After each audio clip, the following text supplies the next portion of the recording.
I'm reviewing here!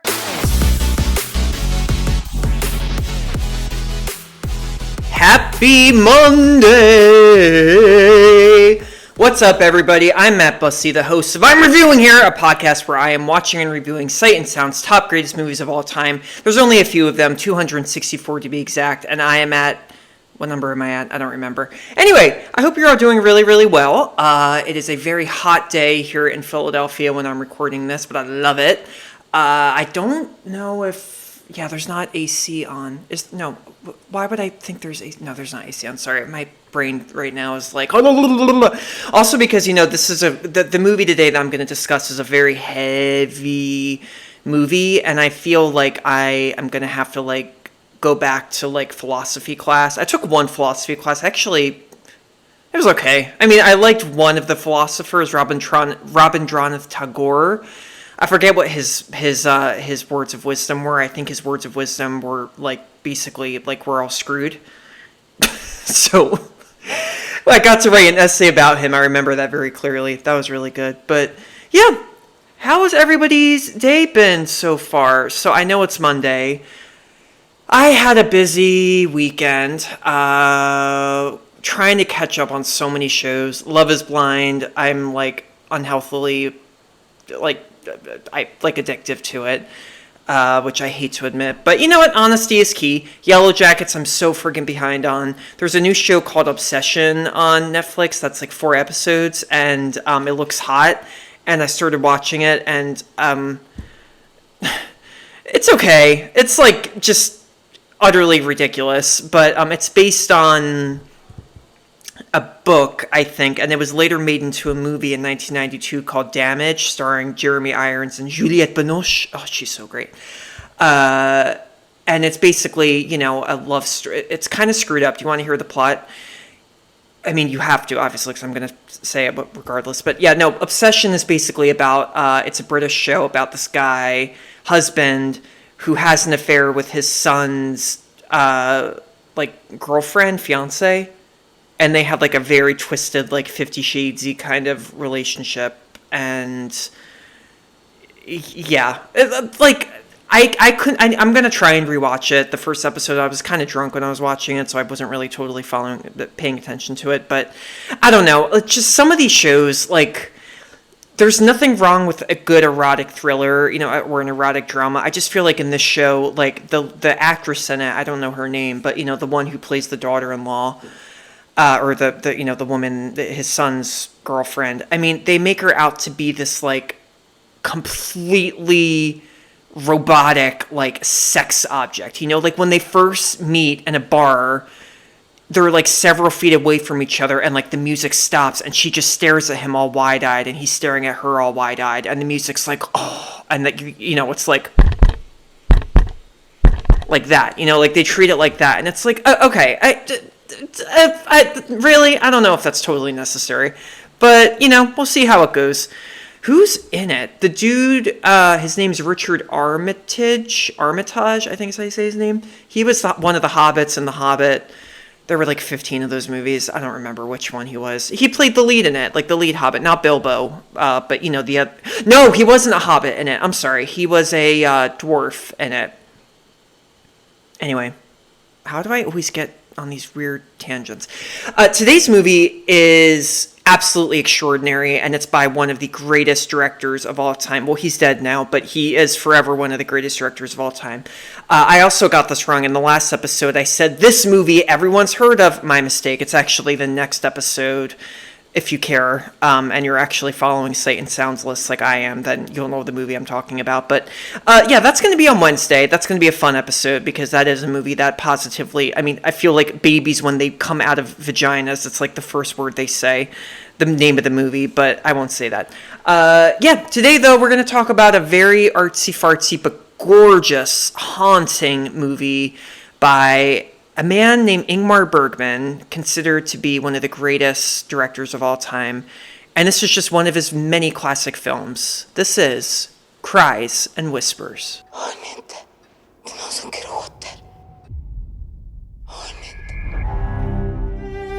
är mycket trött nu och jag tror att det kommer att gå ganska fort.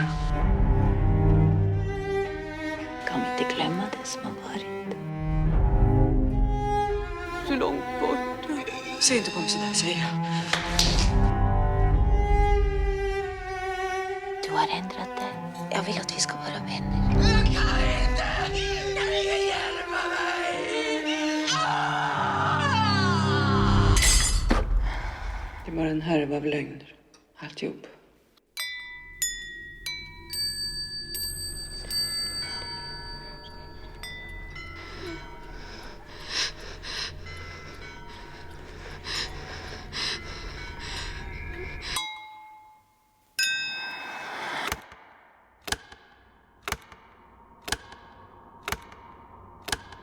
Kan du fatta hur en människa kan leva med så mycket hat som jag måste bära? Så känner jag mig som mitt i en dröm.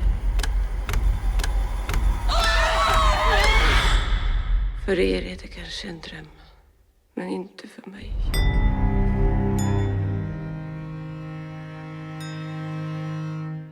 Oh, that's a really good trailer. It's actually an updated trailer by... Oh my god, it's by the British Film Institute. And the British Film Institute is the one that, you know, Sight and Sound is a publication of the British Film Institute. Look at that, it's a small world. Ha-ha, boo-boo, but-you. Okay.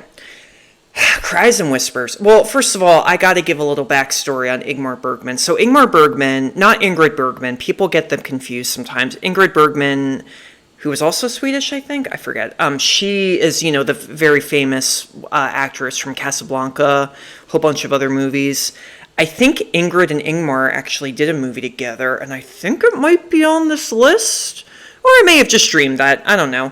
But Ingmar Bergman, I've seen a lot of his movies. It's been a while since I've seen a lot of them. I'm trying to think, for those listening who aren't super familiar with you know, international films, there's a very probably his most famous movie he ever did was called The Seventh Seal, and there's a scene in that where there's a guy on a beach playing chess with death, like literally with death, like an actor in like the cape, and you know, he's like, your queen is gonna eat my king, or whatever. I don't know how chess works, but yeah, like, you know that scene? If you've seen that scene like spoofed a lot in movies and stuff, like they showed that in 500 Days of Summer. I don't know if you remember that quick scene where JGL, Joseph Gordon-Levitt, is doing that like on the beach. But Ingmar Bergman, how do you describe him? Well, man, Ingmar Bergman is one of the like greatest cinematic artists ever. Cinematic art, like think about that for a sec. This is someone who, you know, wrote and directed mostly all of his movies, and he has total control. Sorry, I had to swallow there, that's why I paused. He has like total control over everything. He knows what he's trying to say in every one of his movies. And his movies, I think what's so powerful about them and why so many filmmakers and film lovers just love his movies so much is that his movies, like, they dive so deep into the human psyche, you know, into what it means to be alive, what it means to live. And that sounds like a really broad, like, kind of vague thing to say at the same time, you know, like, what does that mean? It's hard to explain. It's hard. How the hell do you explain Cries and Whispers? You can't explain it in one sentence. That's why I have a podcast. Like, you know, there's also, I think there's other movies on, other Ingmar Bergman movies on his list, but I think that's just sort of the best way to say it. His movies are so heavy and haunting, like just haunting. They're just haunting. You watch them and you're like, it's like you're transported to this weird, otherworldly existence, you know, where you learn these characters. You get so far into their heads, and his movies are just works of art. I think that's why he's so amazing. You know, his movies are truly works of art. Fun fact, if you love horror movies, The Last House on the Left, you remember that movie? Utterly depraved movie. It was a Wes Craven movie from the 70s, and then they remade it in 2009. People, The Last House on the Left is based on an Ingmar Bergman movie. Yeah. It's called The Virgin Spring. It came out in 1960, I think. And it's the best movie out of all of them. It's not a horror movie for a start. It's a very serious movie about, again, the human condition. It's a movie about how nonviolent people become violent people when things happen to people that they love, you know? It's a movie about a man, a very religious, devout man, whose daughter is raped and killed. And he gets revenge. And you're just watching this movie and you're just going, oh my God, that's actually in us, you know, that violence is in all of us, you know. But, you know, Wes Craven came along, and I have nothing against Lost House on the Left, but, you know, he came along and he made it gory and gross and even more depraved. And, you know, The Virgin Spring, it's obviously a very intense movie, but it's not bloody or anything like that. It's absolutely amazing now, and I think it won Best Foreign Language Film at the Oscars. Haven't seen that in a while. But Cries and Whispers, wow, now this movie like blew audiences away when it came out, and it even was nominated for a bunch of Oscars, including Best Picture and I think Best Director for Ingmar Bergman. It won Best Cinematography. The cinematography, holy potato cheese. This movie, I wanted to like eat my TV up, literally. Did you hear that I just did? Yeah, that's what happens when I see good cinematography in a movie. It's by this man named Sven Nykvist. What else did he do? I'm looking at his movies right now. Oh yeah, so he did Fanny and Alexander, another movie. Okay, sorry, I didn't prepare work on reading about the cinematographer for this movie, but it's gorgeous though. You know, this movie, it came out, you know, it was a Swedish movie that came out in 1972, and it was one of those films that, you know, it made its way at film festivals, and American audiences and American critics were like, wow, this is actually really, really good, and it made a big splash in the United States. Roger Ebert, you know, listed it as one of his favorite movies of all time, and it completely captivated audiences. And people were familiar. Ingmar Bergman had already been making a lot of movies, so people knew who he was. But this one, there's just something about it. There really is. There's something about this movie. I could not get it out of my head. I had seen this movie years and years ago. I only remembered. Well, obviously, I didn't remember the movie that well because. Well, no, what am I trying to say? I'm trying to, not give a plot point away, but I am going to give a plot point away because I always do on this podcast. There's an absolutely horrendous scene in this movie that one of the characters does to herself. And I just remember when I saw this as a kid, I kind of was like, I don't think I can ever watch this movie again. I don't think I can. It just, when you're a kid and you see something so brutal, it stays with you and you just, you can't do it. But I did make it through this time, sober. And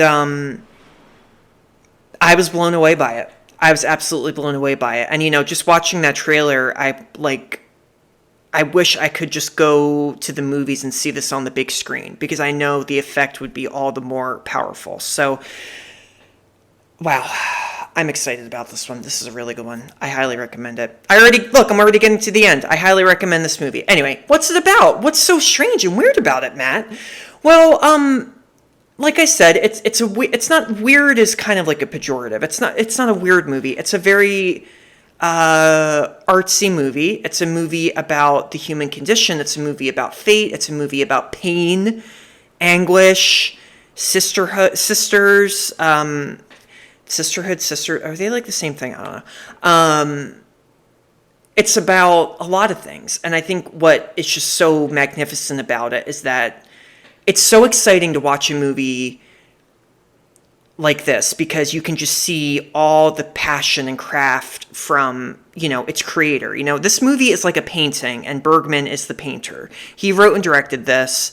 This is his work. This is his baby, and it's a dark movie. But what Bergman is really interested in, it's very heavy and dark, but it's also so effective. In a very bleak kind of way, in a way that you don't really know, you don't really want to accept that you're sort of interested and affected by it, but you are in a way, So, yeah. God, I'm thinking about it right now. Hot damn. All right, let me get my notes up. Also, if you hear my chair swivel, that's just my chair, obviously. All right, notes about Cries and Whispers. This movie. Okay. Primarily, this is a movie about 4 women. It's set in the 19th century in this, in this desolate mansion in the woods in Sweden, and there are 3 sisters. The sisters are Agnes, Maria, and it's not Karen. That's not how you say it, but Corrine. Corrine is how you say her name. Yeah. And then there's the servant, and the servant is this very almost like angelic woman named Anna. So it follows these 3 sisters and their servant. You know, they obviously come from a very wealthy family. Their mother has passed away. She passed away 20 years before. Agnes, played by, what's her name? Harriet Anderson, who is still alive. Wow, 91. Agnes is dying. She's dying. She has cancer. I believe it's uterine cancer. She's dying. Corrine, played by such a good performance, this actress named Ingrid. Ingmar. There's so many Ingrids in the Swedish nation. Ingrid Thulin, I think is how you say her name. She plays Corrine, and she's very depressed. She's just not happy. I'm going to really dive deeper into each of these characters too, so don't worry. Maria, who's played by Liv Ullmann, she's kind of like the promiscuous one. She's kind of like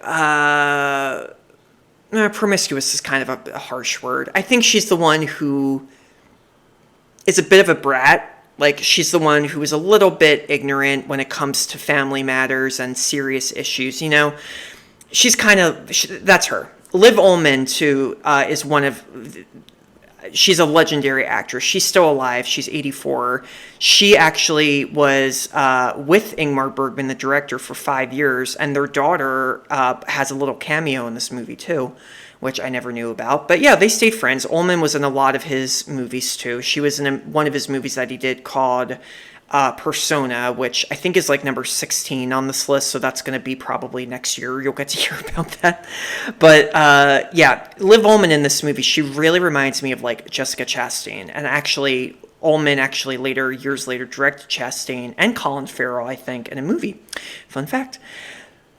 So this isn't really a super linear narrative. Cries and Whispers does not really have a super linear narrative. This movie follows these women, and it follows each of them and where they're at, you know, not necessarily related to Agnes's illness and her, you know, upcoming, you know, fatality, basically. I mean, but we learn a lot about these sisters and the servant as well, you know. Agnes is dying. This also, you got to remember too that this mansion is just so quiet, and the mansion too. This is where the cinematography comes in. It's all red.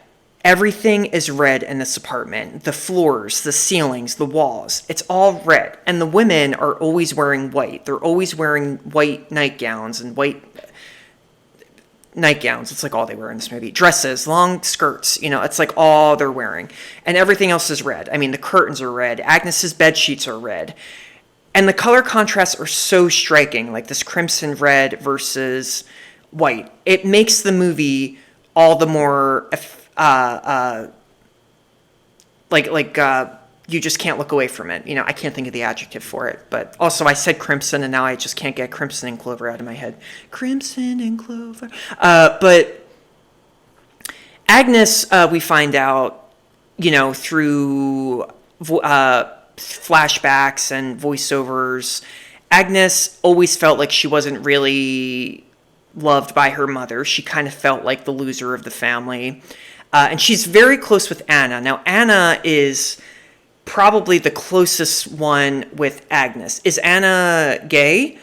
Does she like secretly love Agnes? Well, there's a moment where Agnes is having, you know, a breathing fit, if you want to call it that, you know, like she's just having, she's in so much pain. And Anna does this really surprising thing where she kind of undoes part of her nightgown and exposes her breasts, but she kind of holds Agnes and sort of cradles her a little bit. And a lot of it, and this happens later on in the movie, it looks like the Pieta. Remember Michelangelo's Pieta statue of, I think is it two guys or is it a woman holding a man? But, she's like, they're cradling one of them is cradling the other. And that's, the allegory in this movie, that's not subtle at all. I mean, Bergman, very clear. Well, I guess I guess it is subtle. I didn't know it, obviously, because when I researched this movie, that's the first thing I found. And I was like, oh, but I also just don't know art that well. So why does Anna do that? Does Anna secretly love Agnes? No. I think Anna just wants to comfort her. And touch is a big theme in this movie. Touch. Touch. Touch. Remember that. Definitely remember that. Agnes likes this. She likes to be touched by Anna. Not in a sexual way, but, almost like in a motherly way. She likes it. It's not meant to be erotic or anything like that. She just likes it. Corinne, we later find out, and this is like a little like intense, so like trigger warning, but, Corinne is married to this dickhead named Frederick, who is just like, doesn't even, like, they have dinner and he can't even, like, look her in the face. Like, it is the most awkward marriage in the history of marriages. We learn this through flashback too. She hates her life. And again, trigger warning. She basically ends up, oh, it's like hard to even say this out loud. She mutilates herself genitally. There, I said it. I'm not going to tell you how she does it. I'm just going to say that, yeah, there is a moment. And look, this is a movie. It's not real. It's catch up, I think. But, yeah, she does it. And she does it so that Frederick can't have sex with her anymore. She kind of does that to punish him. And she's a mess. Anna is kind of like the fly on the wall through all of this, too. Like, she kind of knows Corinne is going to do that. She knows Agnes is in pain. She knows Maria. Now, here's Maria, what her character is like. So Maria, again, through flashback, Bergman does these things where he just gets really close up on these women's faces, and then he crossfades into this, like, red color. It's like a red crossfade, and then it's a flashback. And that's, this is a flashback before Agnes got sick. Maria is married to Joachim, I think it's how you say his name, and she's having an affair with David, who is the doctor. He's Agnes's doctor. And he wasn't actually, I'm sorry, I got that wrong. He wasn't Agnes's doctor when they started having sex. She started sleeping with David when Anna's daughter, the servant, when her daughter got sick, and he came to examine her, and she basically seduces him. When Joachim finds out, he takes, I think it's like a letter opener, and stabs himself in his office because he just can't believe what she's done. And he says, "Help me." And she says, "No." I mean, what? Are you kidding? So these women have a lot of baggage. It feels like the only one who is the most calm and sort of heavenly and doesn't have, any issues, it seems like, is Anna, I mean, I believe Anna... Oh, no. Well, Anna's also a little... Sorry, I forgot this. There's a lot in this movie to unpack if you haven't figured that out already. Anna's daughter died. We find that out very early on in the beginning. But, she seems to have it together. Agnes is dying. Corinne is sick mentally and hurting herself, vaginally. And Maria is just basically indifferent to ethics, what is right and what's wrong, Maria, when your husband stabs himself, you should probably get help. You don't just go, "No, I'm going to leave you there," and Liv Ullmann, I mean, she's just phenomenal in this movie because her face, her expressions in this movie are just so amazing. And I think that's what I love about Bergman's films, especially this one, is he gets that camera so close to his characters' faces, and he makes you look them. He makes you look at them deep in their souls. There's a really incredible moment where David kind of takes Maria to the mirror, and he's like, look at yourself. Like, I want you to look at yourself, and this is what I want you to know. Like, you're messed up. You're indifferent. You're an unethical, bitch. No, I'm just kidding. He doesn't say that. And when in that scene, though, look at Maria's face. Really, really look at it. You see her kind of being almost turned on by these horrible things that he's telling her, but at the same time, there's that very peculiar kind of subtle look of sadness as well in her face. So that's really important to remember. I know that pain is like a big theme in this movie, but Bergman makes that very, very apparent. I mean, literally one of the opening shots, there's no dialogue for the first 10 minutes in this movie.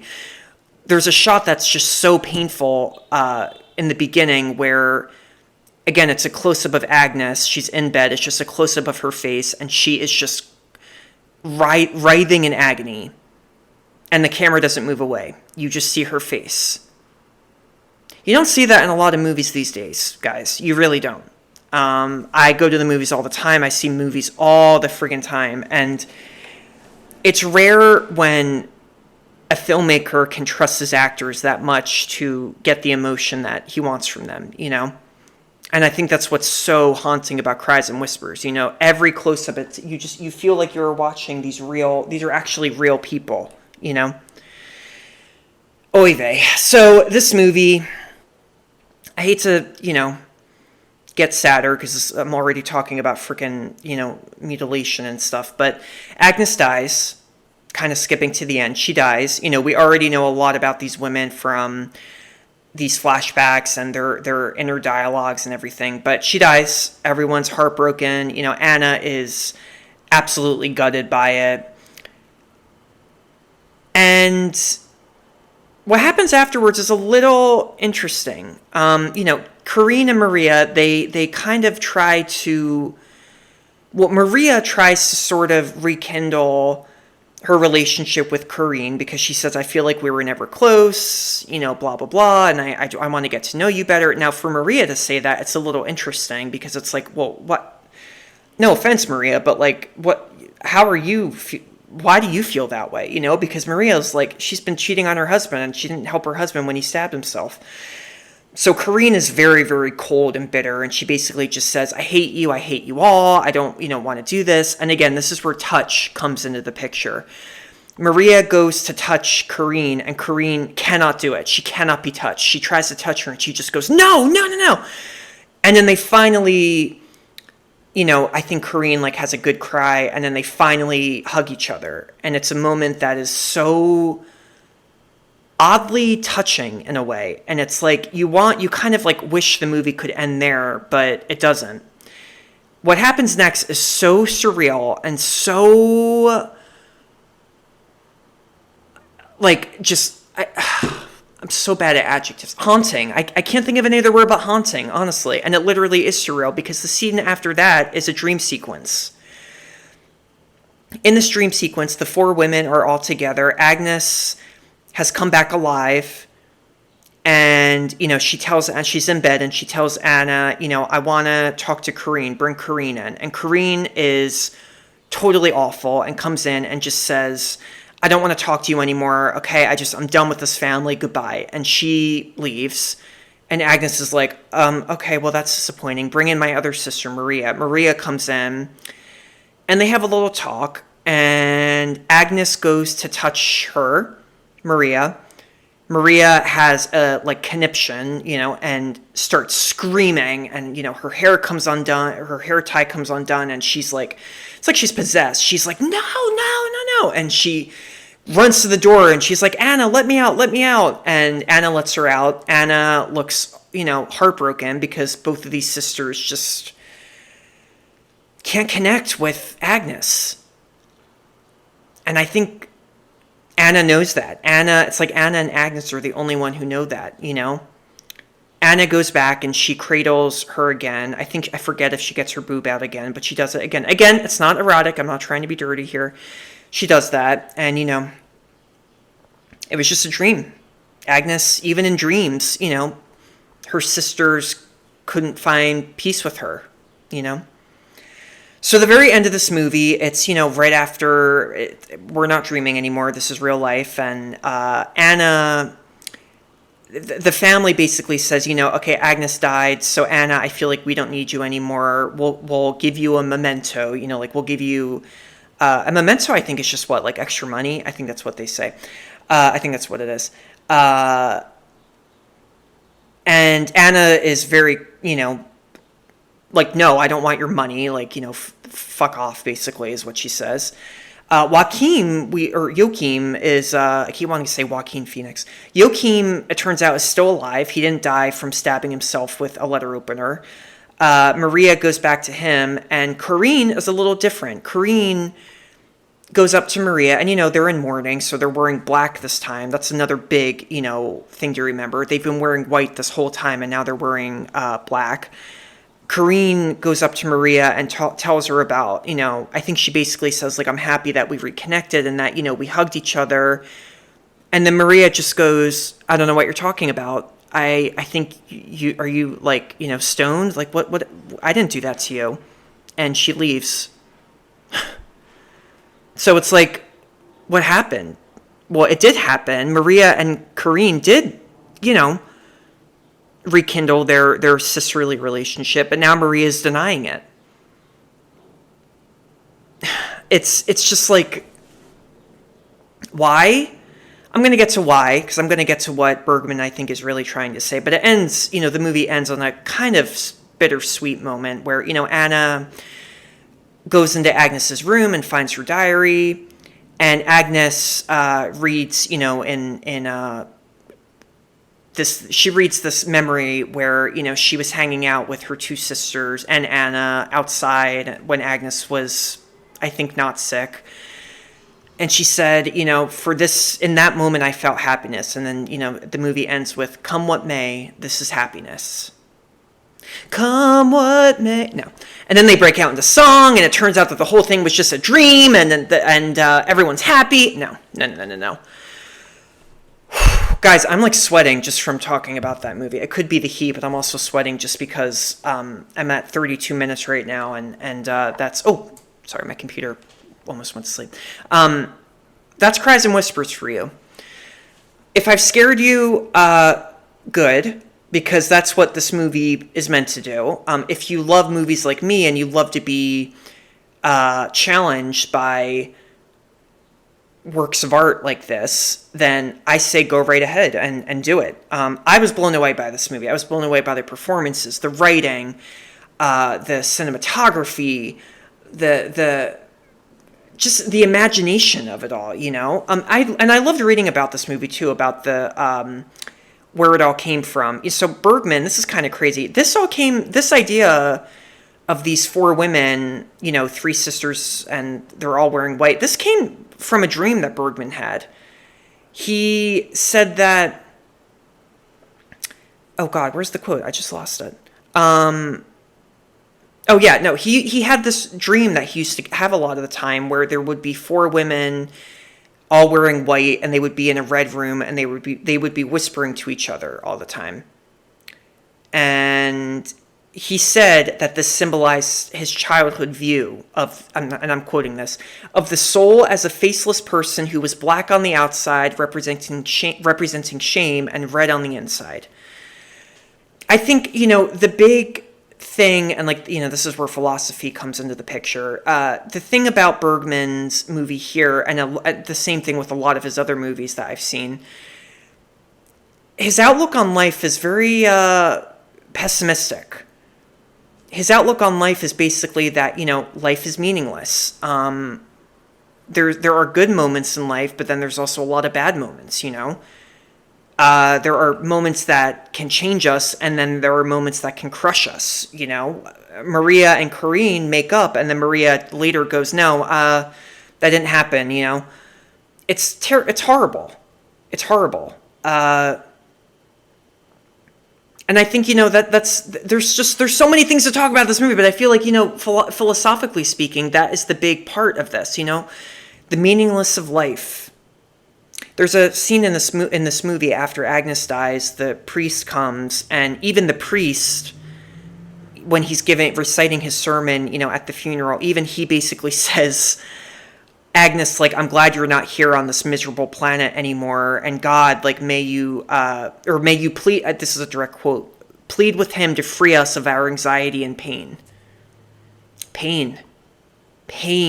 I mean, it's just such a big thing of this movie, pain. But more than that, there are all these allegories. There are all religious allegories. There's symbolism with the colors. There's a lot of it. That's why this movie, I don't want to like scare you away if I'm like, it's a movie about depression and pain and everything. It's a movie, yes, it's a very heavy, sad movie. No, do not watch it with your kids. No, if you're in a very dark place mentally, do not watch it. It's not going to cheer you up or anything. You're not going to find this movie on Disney Plus. Hell no. The themes are very, very dark and bleak, but, I recommend Cries and Whispers so much, though, because you know what? This is a movie where you watch it, and even if you don't understand it, watch it again. And when you watch it the first time, if you don't totally understand it, but you're trying to interpret what bits of it mean and what things mean, that's amazing. You're doing what the movie wants you to do, That's what I love so much about filmmaking and film history and film theory and everything film.